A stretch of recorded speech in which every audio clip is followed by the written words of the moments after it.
Bonjour les amis, d'abord j'espère que vous allez bien. Aujourd'hui on va se retrouver dans une nouvelle vidéo qui sera consacrée à la correction d'un exercice dans le module comptabilité analytique. Voilà, et on va commencer d'abord par le tableau de répartition des charges indirectes. Donc là on a une entreprise industrielle qui fabrique un produit P à partir de deux matières M et N. Chaque produit fabriqué consomme 500 g de matière M et 250 g de matière N. Après, on vous donne le tableau de répartition des charges indirectes qu'on doit compléter. Ensuite, pendant la période de mois de janvier, il a été constaté une charge supplétive de 20 000 à répartir entre administration 20%, approvisionnement 20%, production 50% et distribution 10%. Une charge non incorporable de 10 000 à répartir aussi entre finance 50%, production 30% et distribution 20%. Il a été acheté pendant la période 3400 kg de matière M à 20 dirhams le kilo, 1800 kg de matière N à 15 dirhams le kilo. Ensuite, il a été fabriqué 6000 produits finis. Cette production a exigé 8000 heures de main-d'œuvre directe à 10 dirhams l'heure. Les charges supplémentaires de production s'élèvent à 2 dirhams par produit.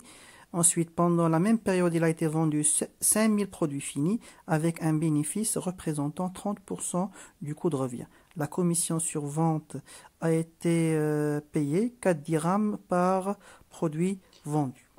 Voilà, donc là on commence par la première question dans laquelle on doit compléter le tableau de répartition des charges indirectes. Voilà, donc là j'ai juste reporté les données de l'exercice. Donc ils ont donné le montant de la répartition primaire au niveau de chaque section, bien au niveau de chaque centre, les centres, bien les sections auxiliaires ainsi que les sections principales. Ensuite, ils ont donné deux types de charges, les charges supplétives et les charges non incorporables. Les charges supplétives sont des charges qui ne figurent pas en comptabilité générale, donc elles figurent seulement au niveau de la comptabilité analytique. Donc c'est juste un supplément de charges qui a été ajouté dans les charges de la compta analytique pour des raisons de gestion.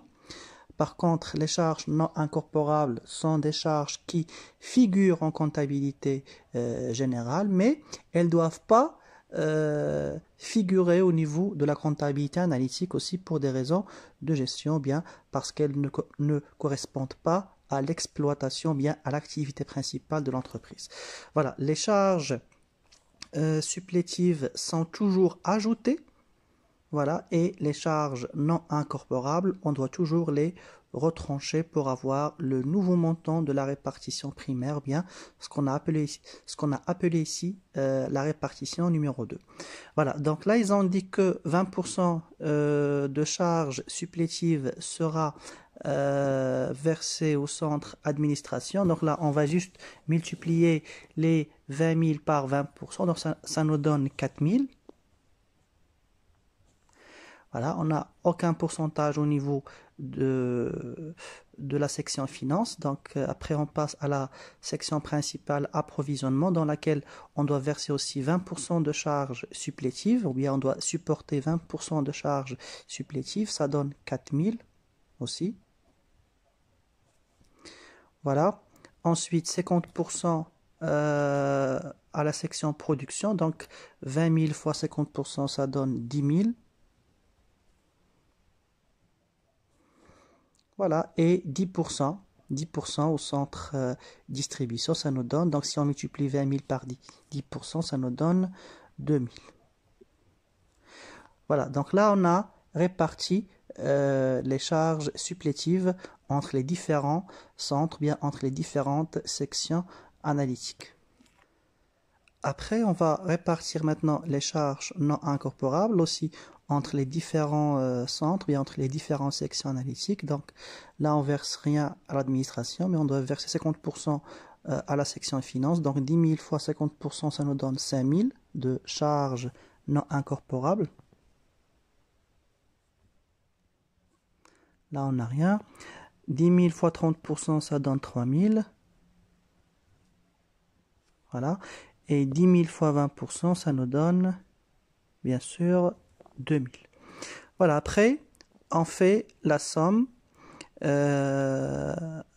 Ou bien, on ajoute les charges supplétives et on enlève les charges non incorporables pour avoir la répartition numéro 2. Donc, 72 000 plus 4 000 de charges supplétives, donc ça nous donne 76 000 au niveau du total du centre administration.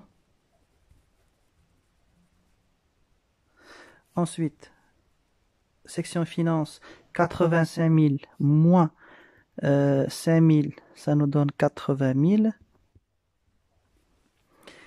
Ensuite, 130 000 plus 4 000, donc là on a dit plus, bien sûr, les charges supplétives, moins les charges non incorporables pour avoir le montant de la répartition numéro 2.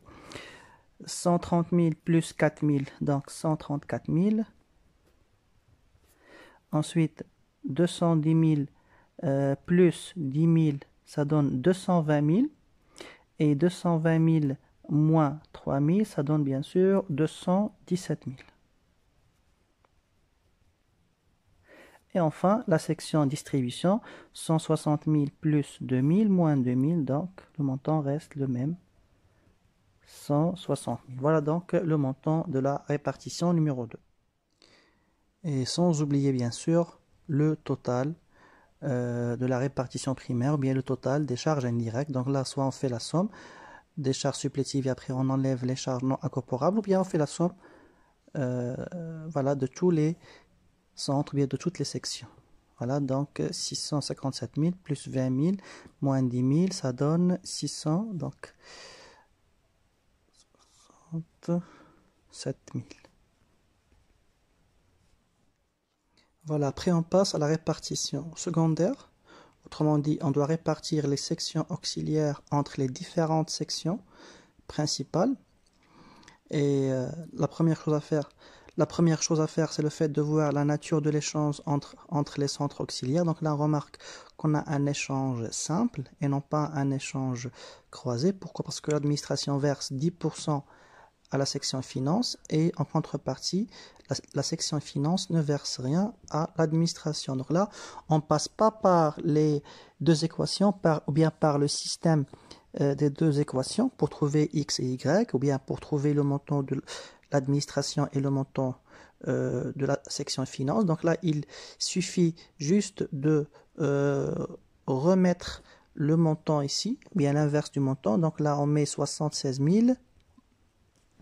Voilà, et après, on va répartir ce montant-là entre les différentes sections en fonction des pourcentages. Donc, 76 000 fois 10%, ça donne 7 600. 76 000 fois 30%, ça donne 22 800.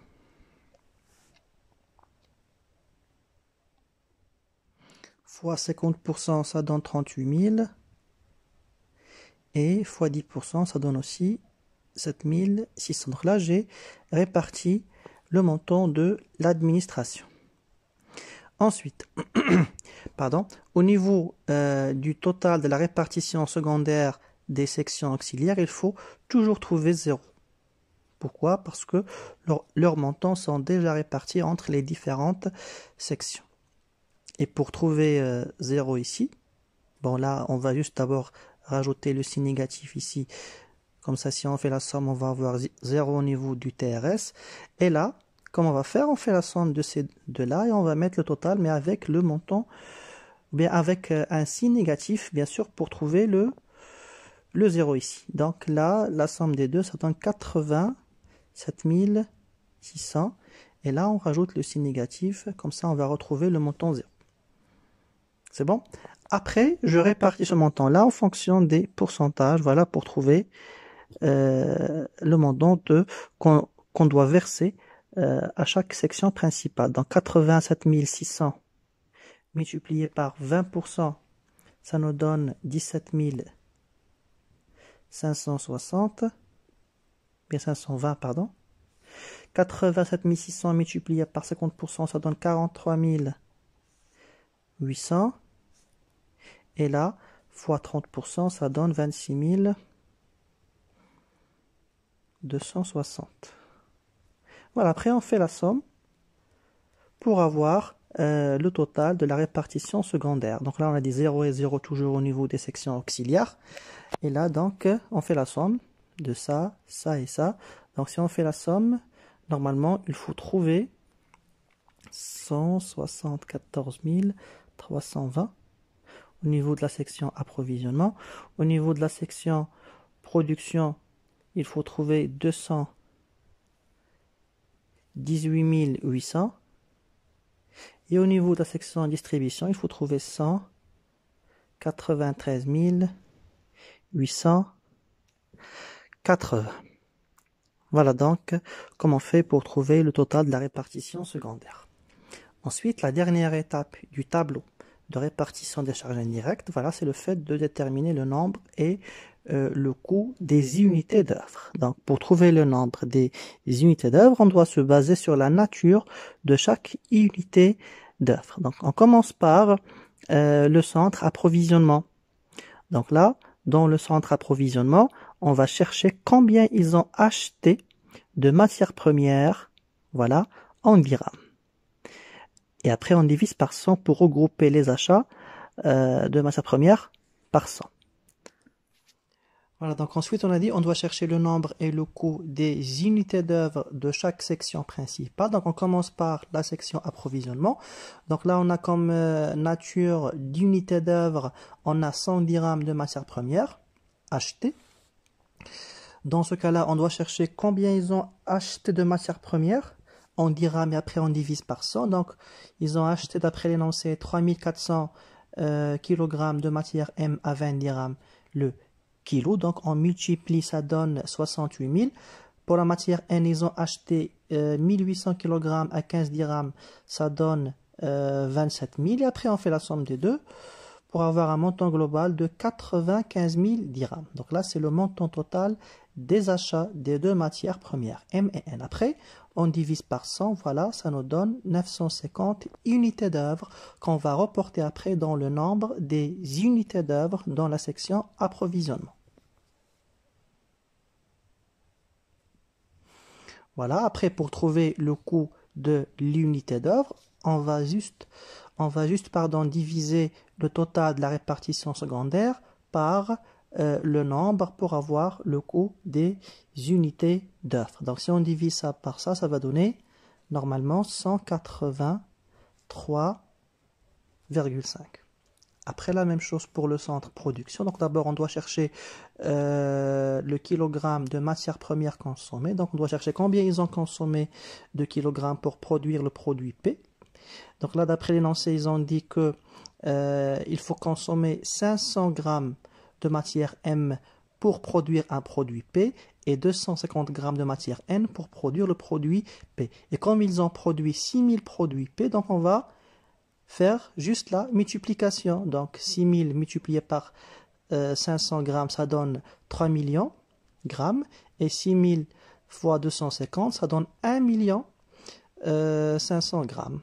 Et comme on doit chercher la consommation en kilogrammes, on va diviser par 1000, voilà, ça donne, donc si on divise 4 500 grammes par 1000, ça donne 4500, 4500 kilogrammes qu'on va reporter après, ici, au niveau du nombre d'unités d'œuvre, voilà, dans la section production. Après, on divise pour avoir le coût, donc si on divise ça par ça, ça donne normalement 66,4.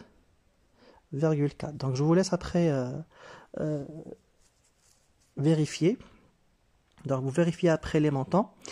Et ce que je voulais vous dire pour le centre distribution. Donc là on va chercher après.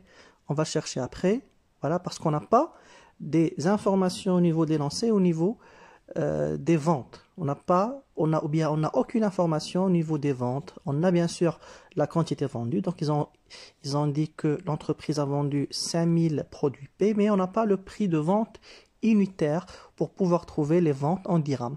Donc ça, on va laisser après. On va laisser après le calcul du coût de revient parce qu'ils ont dit dans l'énoncé que le bénéfice représente 30% du coût de revient. Bien, le coût de revient représente 30% du bénéfice. Donc ça, on va le voir après.